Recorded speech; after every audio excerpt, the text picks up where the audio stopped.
Jérémy, si tu as des choses à faire, tu peux y aller. Si jamais tu veux rester avec nous, c'est avec écoute, un je immense reste plaisir. là. Ou même si tu pars en photo. Bon. Formidable. Eh ben, David, je te laisse la parole et nous dire ce que tu as pensé de Oui, ces Maths Pro écoutez, d'abord 2025. bonjour à toutes les personnes qui nous écoutent et un petit bonjour spécial à mes étudiants s'ils suivent ce live. Après avoir planché quand même 2 fois 4 heures aujourd'hui pour ce début des épreuves de la BCE, je suis allé passer les voir ce matin au lycée Champollion et ils avaient l'air en forme, donc j'espère que c'est toujours le cas ce soir. La première chose que j'ai fait quand j'ai pris ce sujet, c'est que j'ai compté le nombre de questions, parce que tu te souviens peut-être que j'avais poussé un petit coup de gueule l'année dernière sur un sujet qui comportait 74 questions, dont mon corrigé avait pris 22 pages, ce qui était un record absolu dans tous les sujets de l'EM Lyon. Et donc là, on est revenu à un sujet de 57 questions, donc quelque chose de, pour le coup, beaucoup plus raisonnable. Je trouve que c'est un sujet qui reprend un peu les codes, on va dire, d'un sujet de l'EM Lyon, c'est-à-dire un sujet en 2 problèmes qui vise à balayer la plus grande partie possible du programme, avec aussi, malgré tout, comment dire, des questions d'un niveau relevé. L'EM Lyon, en tout cas en mathématiques approfondies, a toujours tenu comment dire, à proposer des épreuves qui sont quand même voilà, d'un niveau intéressant. Et donc, je trouve que le contrat est rempli ici. On reste aussi sur des choses assez classiques. Voilà, c'est toujours le problème quand on est prof, comme le disait Jérémy tout à l'heure, on a du recul, nous les impressions de déjà vu, et puis comment dire, on n'est pas, ça fait longtemps qu'on n'est plus très étonné sauf en mal, mais par des sujets de ce type-là. Mais donc il y a plein, ce que je leur ai dit moi en sortant de l'épreuve, je leur ai dit j'espère que vous avez des impressions de déjà vu, parce que voilà. Il y avait des choses qu'on avait faites. C'est toujours pareil, hein, moi je pourrais prendre chacune des questions, mais je ne vais pas le faire parce que je sais que ça va les énerver d'entendre ça, mais je pourrais reprendre chacune des questions en disant bah, ça on l'a fait à telle date dans mon cours, ça on l'a fait dans tel exo de TD. Il y a quand même une grande partie des questions qui sont des questions classiques, que l'immense majorité des candidats aura vu en cours et en TD, donc ça c'est bien. Et puis il y a des questions aussi un peu plus difficiles. Je trouve que globalement, les 2 problèmes respectent une progressivité qui est intéressante, c'est-à-dire qu'il y a quand même une grosse première moitié des 2 problèmes qui est abordable pour moi par la plupart des candidats. Beaucoup plus d'ailleurs quand même le problème 1 que le 2 sur les probabilités. Et puis après, la deuxième partie de chacun des 2 problèmes commence à être un peu plus technique, surtout le problème 2 notamment, qui est vraiment plus technique. Et donc, voilà, ça aura satisfait aussi ceux des candidats qui, se préparant aux deux gros morceaux qui arrivent demain et après-demain, voilà, voulaient déjà se faire un gros tour de chauffe sur des gestions de notation, des démonstrations de formules plus difficiles. Voilà, pour moi, c'est un sujet qui fera bien son travail, je pense, c'est-à-dire de permettre à l'immense majorité des candidats qui ont passé cette épreuve pour avoir comment dire, se présenter à un certain pool d'écoles, voilà, d'avoir rentabilisé en tout cas l'énorme travail en mathématiques qui caractérise toute classe de mathématiques approfondies. Et puis, des candidats aussi très solides qui visent le top 5, hein, qui pourront profiter d'une épreuve comme celle-ci pour prendre une bonne option sur l'admissibilité via le traitement de quelques questions plus difficiles.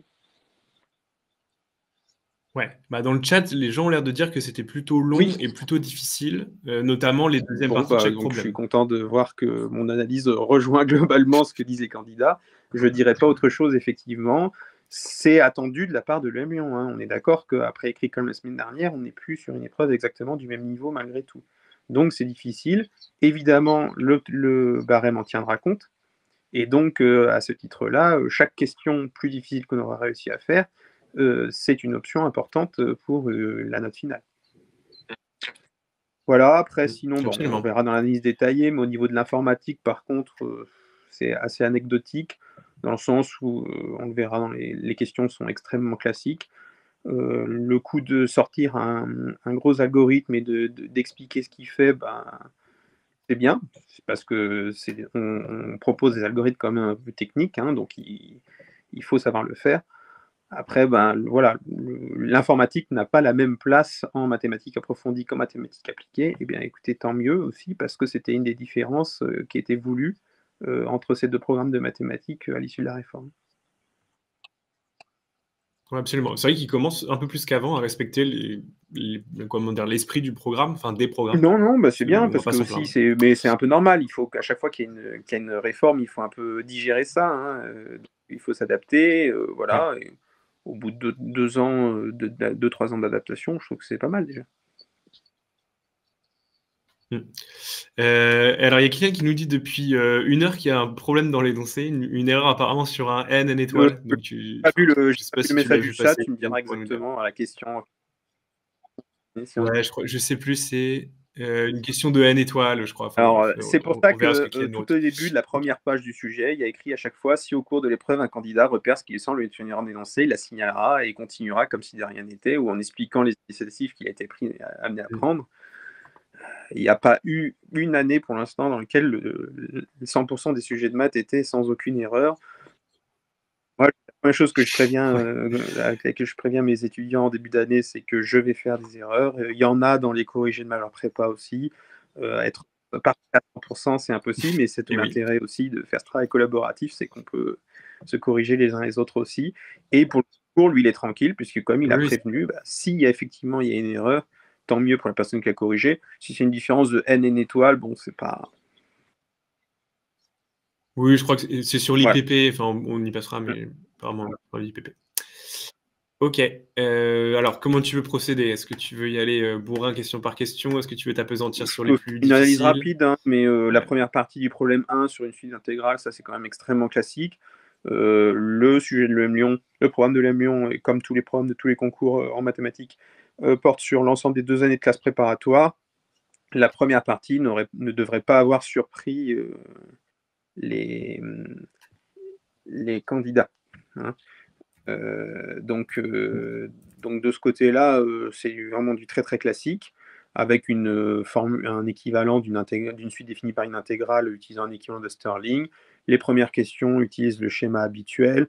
On calcule une première valeur de l'intégrale, une valeur vraiment évidente, hein. La question 2 est vraiment un peu bidon, mais bon, on l'a fait quand même. On ne se pose pas de questions et on l'a fait. Montrer qu'une suite d'intégrales est décroissante, ça c'est très classique. Montrer par intégration par partie que Mmh. on a une relation de récurrence, tout va bien. La récurrence après, enfin voilà. Les 5 premières questions et la question Ouais, donc voilà, c'est tu ça. chopes Le tes but, points, tu perds c'est, pas de temps. on rédige bien comme il faut, hein. On sait très bien que le M Lyon, a la réputation et c'est pas une réputation usurpée, donc d'être extrêmement regardant au niveau de la rédaction. Donc on dit tout bien comme il faut. Pour montrer qu'une suite d'intégrales est décroissante, on compare les intégrales IN et IN+1 et on dit tout, que les fonctions sont continues, que les bornes de l'intégrale sont dans l'ordre croissant. Sinon, à chaque fois qu'on oublie une hypothèse, ben, on perd des points. Voilà. Voilà, la question d'informatique qui a le petit piège habituel, hein, de retraduire bien proprement la relation de récurrence en faisant, alors là, pour le coup, la question 4 le pose même exactement sous la bonne forme, hein, en proposant IN en fonction de IN-1. C'est comme ça qu'on pourra correctement adapter, donc la relation de récurrence. Il faut faire attention ici que c'est K qui est l'indice qui varie dans la boucle for et donc il faut remplacer le N par K, dans l'expression qu'on a trouvée à la question 4. Mais en proposant yen en fonction des yen-1, le sujet, comment dire, évite au candidat de devoir faire le décalage d'indice lui-même et ça, c'est plutôt appréciable parce qu'on évite les pièges. Très bien. Pour, voilà, pour la partie 2, pour montrer qu'une application est un produit scalaire, bah, ça, c'est le b.a-ba de l'algèbre bilinéaire. Donc, tous les candidats l'ont fait 1000 fois et ont fait les 4 points nécessaires. Pour le fait que des polynômes sont orthogonaux pour ce produit scalaire, ben, on vérifie si le produit scalaire des polynômes de la famille Bn sont de produits scalaires nuls, et on voit que le produit scalaire entre les deux n'est pas toujours nul. L'intégrale est faite sur -1, qui est un intervalle centré en 0 et symétrique par rapport à 0. Mais donc, de fait, si le produit des deux est de degré pair, hein, le produit des deux monômes de la base canonique est de degré pair, eh bien, on obtient l'intégrale nulle. Et si par contre le produit des monômes est de degré impair, en primitif, ça fait un polynôme de degré pair. Et là, on a une intégrale non nulle. Donc, on trouve facilement la meilleure façon de répondre que non à la question 9, c'est de trouver un contre-exemple. Petit type habituel, il faut vraiment analyser la formulation des questions. J'ai asséné ça pendant toute l'année encore. Quand la question est montrée que, le résultat est contenu dans l'énoncé. Et quand la question est posée de façon ouverte comme ça, surtout qu'on va ensuite construire une famille de polynômes orthogonaux pour ce produit scalaire, La réponse, a priori, elle est forcément non. Donc, cherchez pas à trouver des questions alambiquées, trouvez un contre-exemple de deux polynômes qui ne sont pas orthogonaux pour ce produit scalaire, et vous en trouverez très facilement. Vous prenez E0 et E1, le bonhomme de degré 0 et le bonhomme de degré 1, et l'intégrale ne fait pas 0, et donc c'est fini. Voilà. Ensuite, l'application linéaire sur un espace de polynômes, celle-là, utilisant la dérivation, hein, ici 2 fois, c'est extrêmement classique. Ça, c'est déjà tombé, même, il faudra que je revérifie, mais l'application linéaire en elle-même, elle est vraiment tombée de façon très très proche dans des sujets de l'EM-Lyon. Le EM-Lyon est assez coutumier des exercices sur les endomorphismes de polynômes, d'espaces de polynômes. Pourquoi? Parce que ça permet à la fois de tester la connaissance du cours en algèbre linéaire, mais aussi d'introduire la notion d'algèbre bilinéaire sur des objets plus intéressants que juste les matrices ou les vecteurs de R puissance n. Et l'autre objet typique qu'on étudie toujours en maths approfondie, donc, ce sont les polynômes. Donc la question 10 est très classique, mais là encore, les candidats seront attendus au tournant sur leur capacité à produire une rédaction bien précise. Et puis ensuite, pour la question 11, il y a une petite originalité, c'est que les questions 11A et 11B sont sans difficulté puisqu'il s'agit de calculer des images des vecteurs de la base canonique par l'endomorphisme U. Mais ensuite, pour répondre à la question C, il faut avoir l'initiative qui est, pour le coup, qui n'était pas une question qui n'était pas posée explicitement comme ça dans l'énoncé ici. C'était d'écrire le plus simple, c'était d'écrire la matrice de l'endomorphisme U dans la base canonique. Parce que comme ça, on voyait qu'elle était directement triangulaire, que ces éléments diagonaux, qui sont donc ses valeurs propres, étaient tous distincts 2 à 2, et c'est comme ça qu'on pouvait utiliser le critère suffisant de diagonalisabilité. Dans d'autres sujets où ce type d'exercice a été posé, il y avait écrit explicitement écrire la matrice de l'endomorphisme U et conclure qu'il est diagonalisable. Là, c'était pas écrit, il n'était pas du tout indiqué de faire la matrice. C'était la façon la plus rapide de le faire et la plus efficace. Et a priori, même en restant dans l'esprit du programme, je vois pas trop comment on pouvait faire d'autre dans cette question 11C. Donc un peu discriminante et qui, à mon avis, vaut cher. Voilà. Montrer à l'aide d'une partie qui voilà, c'est la fameuse question où il y a peut-être un problème. Ah, c'est dans ces questions 12 là, c'est ça? Ouais, alors du coup, ils n'avaient pas l'air très d'accord dans les commentaires, donc je sais pas si tu Alors, pourras le voir. Le problème de cette question 12, c'est qu'on ne comprend pas ce que vient faire une intégration par partie ici. Or, en fait, cette intégration par partie, elle va permettre de démontrer que l'endomorphisme U est en fait un endomorphisme symétrique. Et donc, parce que quand on analyse la question, on dit montrer qu'il existe une base orthonormale. Elle sort de nulle part, on ne vous explique pas d'où elle sort, etc. Donc, Les orthogonales, tu veux dire? base... Non, non, alors d'abord, regarde bien l'énoncé, il y a écrit d'abord une Ah oui, base pardon, excuse-moi. D'accord, ok, pardon. ensuite une orthogonale. Et donc, le seul théorème qui permet de conclure rapidement qu'il existe une base orthonormale formée de vecteurs propres pour l'endomorphisme, c'est de montrer que que l'endomorphisme est un endomorphisme symétrique. D'accord? Et donc, à ce titre, il fallait montrer que la définition d'un endomorphisme symétrique, c'est que le produit scalaire de U de P avec Q est égal au produit scalaire de P avec U de Q, P et Q étant deux polynômes quelconques de degré inférieur ou égal à n. Donc là encore, c'est comme la question C, c'est pas du tout dit de façon explicite. Donc il fallait que le candidat y pense tout seul et prenne l'initiative de faire toutes les vérifications nécessaires. C'est dans le cours, hein, montrer qu'un endomorphisme symétrique est diagonalisable dans une base orthonormale de vecteurs propres. Mais voilà, d'habitude, c'est un tout petit peu plus guidé. Là, pour le coup, le M-Lyon a fait un choix fort de ne pas aider les candidats en ne leur donnant pas explicitement la consigne de vérifier que U était un endomorphisme symétrique. Peut-être se basant sur le fait que c'est une question extrêmement classique qui a été posée 1000 fois. Oui, mais les candidats, eux, ils débarquent pour la première fois, c'est la première fois qu'ils passent les vrais concours, donc j'espère qu'ils auront eu bien en Ouais, tête. ça, c'est vrai que si tu l'avais pas vu, difficile de le sortir de ton génie mathématique si tu n'as pas été confronté à cette question auparavant, quoi. Disons que quand on pose la question de façon explicite, on se dit ah bah oui, c'est évident, et on fait le lien. Là, il faut non seulement faire d'abord le lien, et ensuite prendre l'initiative de faire tous les calculs nécessaires. Ouais. C'est une question qui est engageante, qui est difficile, et qui sera fortement valorisée si vous avez pris l'initiative de faire ça. Surtout que la question ne se limite pas à trouver une base orthonormale, c'est qu'elle demande aussi une base orthogonale ensuite.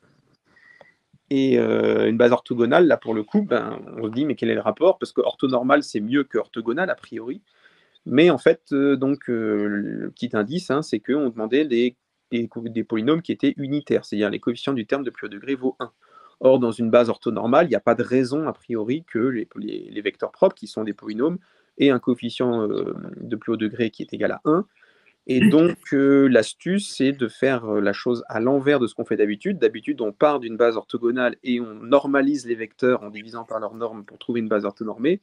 Et là, en fait, il fallait prendre la base orthonormale et diviser chaque vecteur par son coefficient dominant, qui est non nul, pour obtenir un polynôme de coefficient dominant 1. Et le fait de diviser par une constante les vecteurs ne change pas le caractère orthogonal, par contre. Et donc, c'est comme ça qu'on obtenait une base orthogonale de vecteurs propres qui s'appelle les polynômes de Legendre. Et c'est pour ça que, Jérémy, big up à toi. C'est pour ça que je suis resté. Voilà. Les polynômes de Jérémy. Ah, mais c'est ça, ok, parce que dans le chat, tu disais, ah ouais, super tes polynômes, Jérémy, tout à l'heure. Ok, d'accord. Voilà. De toute façon, sur une épreuve d'algèbre bilinéaire où un polynôme s'appelle L, c'est soit les polynômes de Laguerre, soit les polynômes de Legendre. Mais Voilà. ce ne sont pas les miens, malheureusement. Et Laguerre était déjà tombée en 2009, et donc Legendre n'était encore jamais tombé à l'EM Lyon. Il y avait déjà des velléités un peu plutôt du côté de l'EDEC, mais voilà, ça y est, maintenant ils sont officiellement tombés donc à l'EM Lyon. L'architecture du sujet, hein, j'avais tapé à l'époque mais je ne sais plus si je te l'avais donné celui-là, un sujet de HEC-BL qui refaisait à peu près tout le travail sur ces polynômes de Legendre, mais comme ils n'ont pas, enfin, ils voulaient pas explicitement mettre tous ces théorèmes d'algèbre bilinéaire dont on va parler ensuite, ils les avaient pas appelés en tant que tels, mais ils s'appelaient L quand même. D'accord, ok. Voilà. Tu as visiblement Émile Bourgeois qui te salue, Jérémy, si tu les connais. C'est un de mes élèves, ouais. Ouais, ok, mais donc il fallait, bon, au-delà de la, comment dire, de la petite blague sur le genre, il fallait quand même être très à l'aise avec ces concepts et savoir les manipuler avec beaucoup d'aisance, je trouve. Oui. Ah non, c'est là, cette partie-là, pour moi, c'est un peu le tournant du problème numéro 1. C'est-à-dire oui, que voilà, c'est la question pivot. Jusque-là, voilà, candidat très bien préparé, arrivé à avancer, et puis là, d'un seul coup, en question 11C et 12, là, on rentre dans le dur. Ouais, donc, c'est le moment où, comme tu le disais, comme ça a été répété à l'envi dans les conseils pour major prépa, c'est pas le moment de paniquer, c'est le moment où il faut vraiment garder la tête froide et se dire de quoi me parle-t-on, et surtout fouiller dans ses souvenirs, voilà, quels sont tous les éléments qu'on a vus en classe qui pourront m'aider, en fait. Ouais, totalement. Ok, et ben on passe à la question 13. Ouais. Donc la question 13, typiquement la question 13A, c'est un moment donné où on peut éventuellement raccrocher les wagons en citant un théorème de cours, puisqu'en fait c'est essentiellement un théorème de minimisation de la norme par projection orthogonale. Personne ne vous demande de calculer projecteur orthogonal ici, mais c'est juste un théorème de cours à citer dans la question 13A. Et ensuite, le fait de justifier que ce polynôme Tn qu'on cherche à obtenir, qui minimise la norme, la distance en fait avec l'application f dans Rn par rapport à Rn crochet x, donc le fait qu'il s'écrive comme une combinaison linéaire des Lk de 0 à n, et c'est simplement l'utilisation du fait que les polynômes Lk forment une base de Rn crochet x. Donc de ce côté-là, vraiment, c'est une question de cours en deux parties, on cite deux théorèmes de cours. Théorème de minimisation de la norme par projection orthogonale sur un sous-espace de dimension finie, et après, utilisation d'une base pour obtenir une décomposition unique en combinaison linéaire. Voilà. La question 13b est aussi une question qui va reprendre dans ce cas particulier ici un théorème de cours, qui en fait on va raisonner avec le théorème de Pythagore ici. Et donc on pourra reprendre notamment une partie de la démonstration de ce théorème de minimisation de la norme utilisé en 13a pour calculer la norme de f moins tn au carré et arriver à la décomposer telle que l'énoncé la propose. C'est le théorème de Pythagore élargi, quoi, pas celui Oui, le théorème de Pythagore, c'est pas le théorème de Pythagore, oui, pas celui étudié au collège et au lycée, hein. Mais tous les étudiants de maths approfondie qui ont fait le cours d'algèbre linéaire ont subi la bonne petite blague du professeur de mathématiques qui, à un moment d'utiliser ce théorème en version généralisée dans les espaces euclidiens, dit voilà, maintenant on va revenir en enfance en parlant du théorème de Pythagore. Ouais. Voilà. Avec un peu plus de notation, quoi. C'est ça. Ok. Très bien. Ensuite, en fait, là, voilà, on continue à rester un petit peu dans le dur, dans le sens où c'est encore des questions assez classiques sur les polynômes, mais dans lesquelles on va demander voilà, pas mal de compétences de calcul technique. Donc, il faut savoir jouer avec les polynômes, savoir identifier les coefficients dominants, savoir très précisément quel est l'effet de la dérivation sur le degré. Ça, c'est facile. À chaque fois que... Excuse-moi, j'ai perdu un peu de luminosité là parce que... mais bon, bref. Mon ordinateur s'est éteint tout seul. C'est pas grave. Donc, de ce côté-là, sur les polynômes, sur le calcul avec les degrés coefficients dominants, on va demander au candidat d'être vraiment très rigoureux et très efficace sur le calcul des coefficients dominants. La formule de Leibniz qui permet donc d'obtenir une relation sur le polynôme à la question 14C 2i commence à être vraiment technique. L'énoncé a essayé d'aider un peu en découpant en plusieurs sous-questions en fait. Mais ouais, là on est quand même sur du technique, on va dire. Voilà, et puis après, donc, voilà, la question 12D, là, oui, c'est ça, c'est 11D ou 12, non, 14D, pardon. Non, oui, 14D. Ouais. C'est la formule d'intégration par partie généralisée. C'est la formule que le prof de maths approfondie rêve de faire redémontrer à chaque fois, en disant, bah voilà, ça par exemple, ça pourrait très bien tomber dans une épreuve parisienne, en première question, etc. Donc voilà, c'est du technique. Ça fait partie des exos qu'on met éventuellement en fin d'exo de TD, par exemple, dans une feuille sur les intégrales pour dire, bon, bah voilà, vous savez intégrer par partie une fois, vous savez qu'on intègre par partie régulièrement 2 fois. Est-ce que vous savez le faire n fois? Ça se fait par récurrence, et là, la formule, elle est demandée de but en blanc, comme ça, directement par une récurrence. Donc, il faut se Ils débrouiller. te disent quand même montrer par récurrence. Ils te Oui, laissent oui, pas ils faire. disent montrer par récurrence. C'est très gentil. Ouais. Merci beaucoup. Ouais, non, mais c'est vrai. Après, il faut le faire, quoi. Faut le faire, mais ils te laissent pas galérer à choisir pas comment tu vas le faire, quoi. Non, non, c'est ça. Voilà, et donc après, en fait, c'est en utilisant cette formule d'intégration par partie généralisée que finalement, on pourra conclure sur ce problème-là. Le but, en fait, de la fin du problème, c'est d'étudier l'ordre des racines 1 et moins 1 du polynôme pk, là, qui clairement, bah, comme il est la forme x2 moins 1 puissance k, donc il a 1 et moins 1 pour racine d'ordre k. Et donc, il faut bien avoir en tête, là encore, des règles sur les polynômes vus en première année qui expliquent quel est l'ordre des racines, enfin, quel est l'effet sur l'ordre des racines de la dérivation. À chaque fois qu'on dérive, on perd un ordre de la racine. Si 1 est racine d'ordre k de pk, il est plus que racine d'ordre k-1 de pk', par exemple. Donc, on s'en sort encore en citant le cours ici à nouveau, mais là, on est dans un domaine de choses un peu plus techniques, un peu plus difficiles. Et la fin, exactement du même genre. Souvent, le problème, c'est que, par exemple, en TD, hein, on a moins l'occasion de mener des calculs techniques jusqu'au bout comme ça, par manque de temps, souvent, parce que ça prendrait très longtemps de faire un problème entier comme celui-ci. Mais en entraînement et dans les annales, on trouve voilà, beaucoup d'exemples dans lesquels il faut vraiment maîtriser les calculs de bout en bout. Cette fin du problème 1 est très discriminante et difficile, et demandera donc beaucoup d'initiatives pour réussir à conclure. Voilà. Ouais, en effet. Ouais, assez technique, surtout que le M Lyon est super rigoureux sur comment ça s'appelle, je perds mes mots, je commence à être fatigué. Non, mais la Ouais. rédaction des résultats et de la justification, ouais, tout à fait. Ouais, c'est ça, il faut bien rédiger, bien justifier. Pas évident, mine de rien. Pas évident, sur des trucs techniques comme ça. Tout à fait. Alors, ensuite, une bonne vieille loi de Cauchy. Donc là, bon, Oui, voilà. on revient à des choses un peu plus rassurantes. C'est-à-dire que la loi de Cauchy, elle fait pas partie officiellement des lois usuelles à densité, mais bon, voilà, impossible de ne pas parler de la loi de Cauchy quand on parle du cours sur les variables à densité, parce que c'est l'exemple typique d'une variable aléatoire qui n'a pas Oui, d'espérance. C'est pour ça qu'on va pas très loin loin, qu'elle ne fait pas partie de la liste des lois officielles, puisque comme on ne peut pas calculer son espérance, après, on est vite coincé. Mais c'est très classique, parce qu'après, on peut facilement fabriquer à partir de cette loi de Cauchy une autre variable aléatoire qui, elle, admet espérance et pas variance. C'est exactement ce qui se passe ici. Ou alors espérance et variance. Il y a beaucoup de sujets dans les annales qui parlent de minimum de loi de Cauchy, par exemple, de choses comme ça, dans lesquelles on peut finir les calculs. Ouais. Okay. Voilà. Donc, question un peu trop dure. C'est classique. une Ouais. histoire de calcul de bijection explicite pour le coup. Et puis après,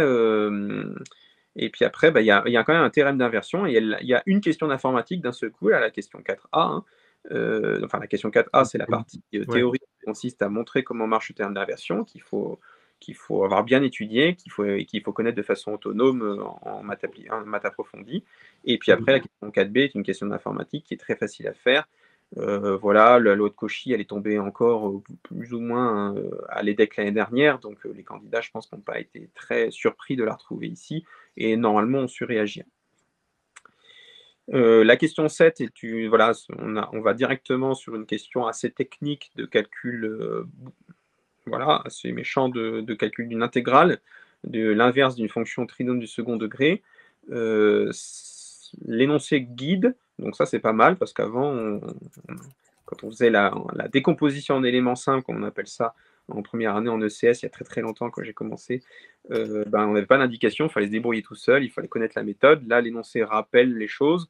Donc la question 7a, par exemple, ne présente pas de difficulté particulière à partir du moment où on découpe à peu près correctement les objets et on fait bien correctement les calculs. Là, il ne faut pas se perdre, c'est pas parce qu'il y a une racine de 2 que d'un seul coup il faut paniquer, hein, ça c'est plus important. Justifier la convergence des intégrales à la question 7b, uniquement justifier la convergence des intégrales, ça marche très bien.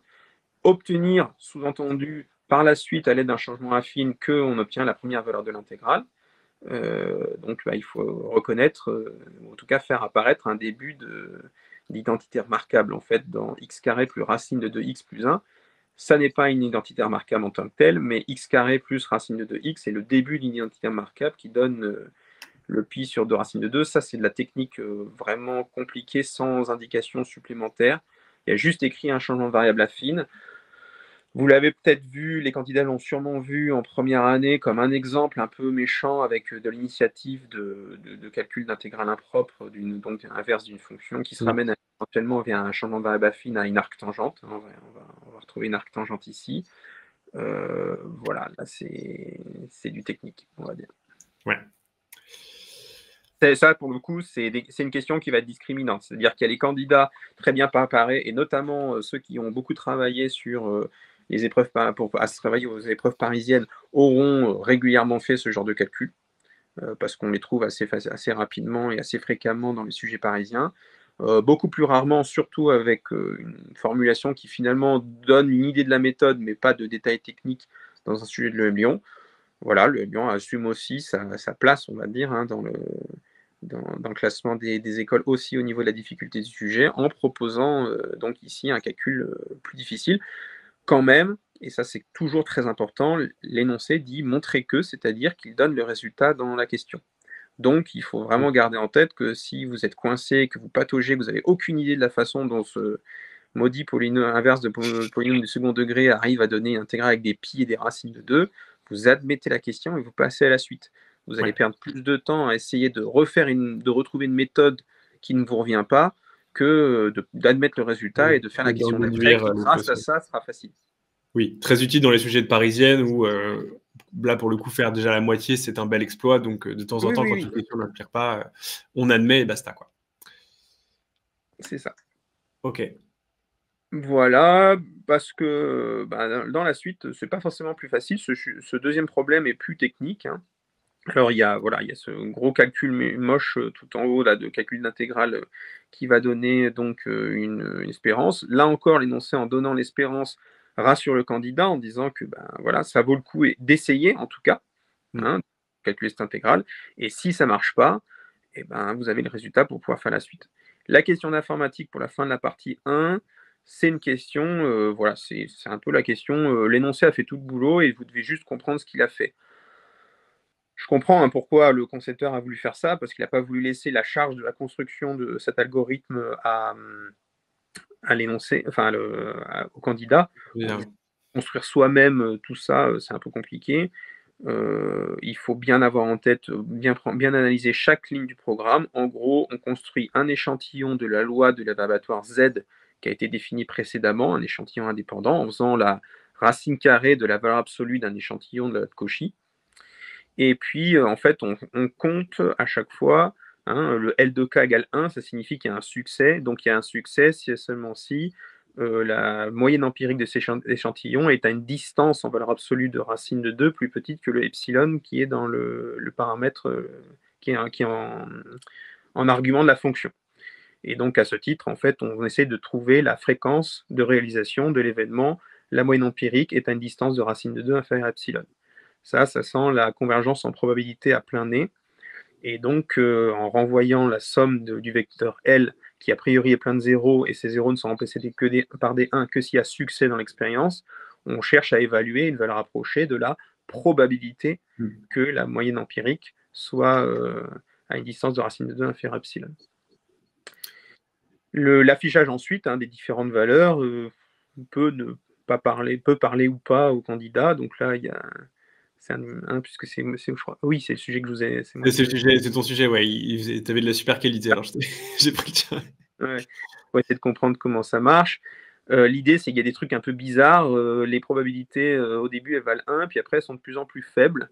Donc, on se dit, tiens, c'est bizarre. Pourquoi est-ce que la probabilité est de plus en plus faible en fait, ce qu'il faut regarder, c'est à chaque fois la valeur de epsilon. Bon, je vais peut-être pas m'étendre là-dessus dans l'analyse parce que c'est un peu technique à détailler là, mais je le ferai en particulier dans le corrigé que j'ai tapé. J'expliquerai tout en détail. Très bien. La partie 2, la partie 2 est longue et méchante, surtout qu'elle commence par... Alors ça, c'est bien par contre de la part de l'énoncé d'avoir réintroduit la notion de variable indicatrice et de fonction indicatrice. D'accord. Pour le coup, c'est des choses qu'on utilise peu en sujet, on va dire, EM Lyon, EDEC, Écricom. Ouais, non parisienne, quoi. Donc, c'est bien, puisque le concepteur a voulu s'aventurer dans cette région des choses qui sont un petit peu aux limites du programme, d'avoir réintroduit toutes les notations. La suite va être très technique et assez compliquée. On veut établir un résultat qui est plus fort que la loi faible des grands nombres, en fait, qui ici ne s'applique pas, disons-le tout de suite, parce que la variable z, qui fournit la loi parente, a une espérance certes, mais pas de variance, ce qui nous empêche d'utiliser la loi faible des grands nombres. Elle s'appelle comme ça parce qu'en fait, elle donne un résultat faible au sens où il nous faut beaucoup d'hypothèses pour pouvoir l'appliquer. Il faut que la loi parente admette une espérance et une variance pour que la suite des moyennes empiriques converge en probabilité vers une variable certaine égale à l'espérance de la variatoire. Ici, il y a une espérance, pas de variance, donc on ne peut pas utiliser la méthode habituelle pour faire la démonstration.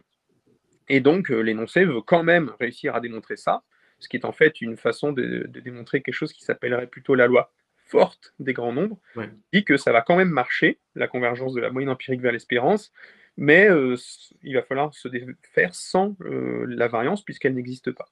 Et donc, à cause de ça, on est obligé de faire des contorsions et des choses un peu plus techniques,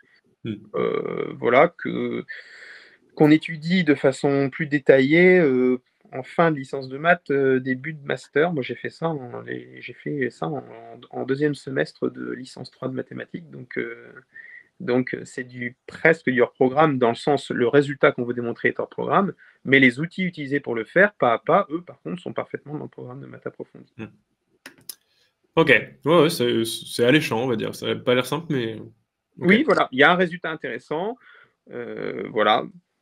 Souvent, en 2 ans de prépa et surtout à la deuxième année qui va très très vite, on n'a pas le temps de détailler beaucoup de problèmes d'expliquer toutes les subtilités de la convergence en probabilité à nos étudiants.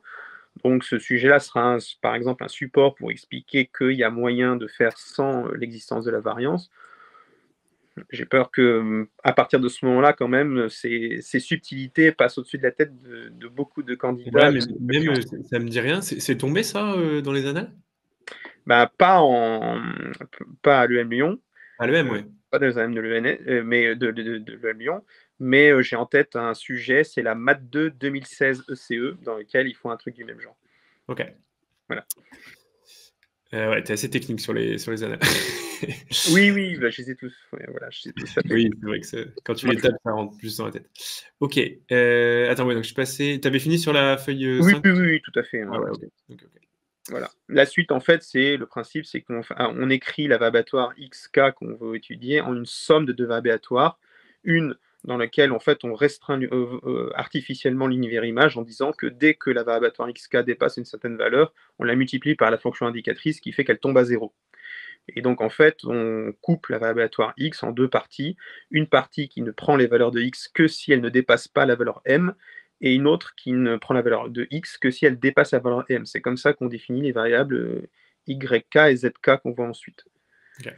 Donc là, je suis directement sauté après la question 10, voilà, qui en fait est une question très technique qui vise à vérifier que le candidat a compris de quoi on parle, ce qu'on essaie de définir quand on parle des fonctions indicatrices. Okay. Voilà. Et ensuite, eh bien, en fait, l'idée, c'est pas à pas, en faisant des majorations, en utilisant des comparaisons d'événements, en utilisant l'inégalité de Boole aussi pour dire que la probabilité de l'union, c'est inférieur ou égal à la somme des probabilités, tout un tas de trucs. Tout ça, en fait, toute cette dernière partie, si vous avez bien suivi, éventuellement bien étudié le cours de convergence en probabilité de votre prof de maths cette année, et que vous avez essayé de vous interroger, de vous attacher à faire des démonstrations un peu plus techniques, à essayer de comprendre la démonstration aussi que le prof a fait, dès que, par exemple, on a parlé de prouver que la somme de deux convergences en probabilité donne encore une convergence en probabilité vers la somme, ou des choses comme ça, bah, vous êtes rendu compte que vous avez été confronté à ce genre de considération. Après, dans l'esprit de l'épreuve, le M Lyon, ben, je prédis aux correcteurs qu'ils ne vont pas avoir beaucoup de travail sur cette dernière partie parce qu'il y a quand même des trucs hyper techniques. Là encore, cette dernière partie, ceux qui se seront un petit peu régalés là-dessus, ce sera ceux qui sont vraiment bien chauds. Ouais, de toute façon, ils ne vont pas intégrer le M parce qu'ils visent Verizon, quoi. Et donc, pour moi, cette fin du sujet, elle manque un petit peu sa cible. On retrouve un peu dans les travers, je trouve, de la fin du sujet de l'année dernière. Donc, je ne sais pas si le concepteur est le même. L'idée, c'est que là, ça a été guidé un peu plus, mais ça reste hyper technique. Ouais. Voilà. Je suis curieux de voir comment le barème va tenir compte de tout ça, mais il y a moyen de récupérer des points à chaque fois, hein. La question 19, elle se fait avec un gentil théorème d'encadrement par rapport à la question 18 derrière. Et encore, il faut montrer qu'un truc est vrai, que la limite de la probabilité est vraie, est plus petite que 2 epsilon sur 3 pour tout epsilon. Enfin, on est vraiment, pour moi, dans des considérations tellement techniques vers la fin que ne soyez, ça c'est pour les candidats que je le dis, ne soyez pas affolés si la fin vous avez laissé tomber, que vous êtes revenu sur le début du sujet pour essayer de faire des questions que vous aviez passées un peu rapidement pour essayer de gratter plus de points. Je ne pense pas que cette partie finale aura été abordée par un grand nombre de candidats. Ouais, c'est ce qu'ils semblaient dire les candidats aussi, hein, enfin ceux qui est dans le chat. Hein, donc bon, vous êtes raccord et honnêtement, c'est pas très étonnant. Ouais, c'est pas tombé fréquemment. Beaucoup de candidats n'avaient jamais vu ce type d'exemple. C'est surtout qu'en fait, il y a un enchaînement presque une dizaine de questions qui ne parlent que de convergence en probabilité, que de considération, de preuves techniques de calcul de convergence en probabilité. Donc là, on tape vraiment sur une partie hyper précise du programme en mettant toutes les questions techniques qu'on puisse imaginer. Pourquoi pas, hein, c'est un choix qui se défend, mais voilà, faut pas que le concepteur soit déçu à la fin si qui se sont intéressés à cette partie. Après, je le dis, hein, des candidats qui sont vraiment très bons en mathématiques et qui ont bien compris les subtilités qui se cachent derrière la notion de convergence probabilité vont récupérer des points, et j'espère bien aussi que leurs compétences seront bien mises en valeur, valorisées par le barème pour ça. Ouais, carrément. Oui, peut-être des points à aller chercher. La loi de Boole, c'est gérable. Des trucs comme ça, mais ouais, pas évident. Pas évident. Ok. Bon, bah, sempiternelle question. À partir de combien le pourcentage pour avoir le 20 ou au moins une très bonne note? Bah,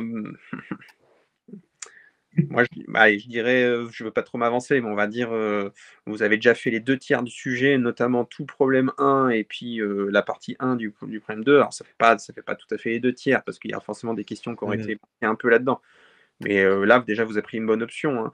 On disait avant que voilà, le M Lyon avait pas tendance à pas trop réadapter le barème à la fin, hein, c'est-à-dire qu'ils essayaient pendant des années. On savait que le M Lyon n'appliquait pratiquement pas de coefficient multiplicateur pour remonter les notes. Sur un sujet comme celui-ci, ils seront obligés de faire comme l'année dernière, c'est-à-dire de valoriser les candidats qui ont vraiment fait toutes les questions qui sont parfaitement dans l'esprit du programme et qui seront valorisés, que l'immense majorité des candidats aura fait, avec un petit peu plus aussi. Et donc, sur des questions techniques comme celle-ci, voilà, moi je pense qu'il y a moyen d'obtenir une excellente note sur un sujet comme celui-ci, parce que donc il y a un socle de points qui est tout à fait accessible sur plus de la moitié des questions, et puis il y a des questions plus engageantes, plus techniques, et donc qui permettent de faire la différence sur la suite. Voilà. Ok, Soit c'est très clair. voilà, c'est pareil. C'est pas accès au barème final, et donc ce n'est qu'une conjecture, et on verra après. La vraie réponse aura lieu dans le rapport final du jury.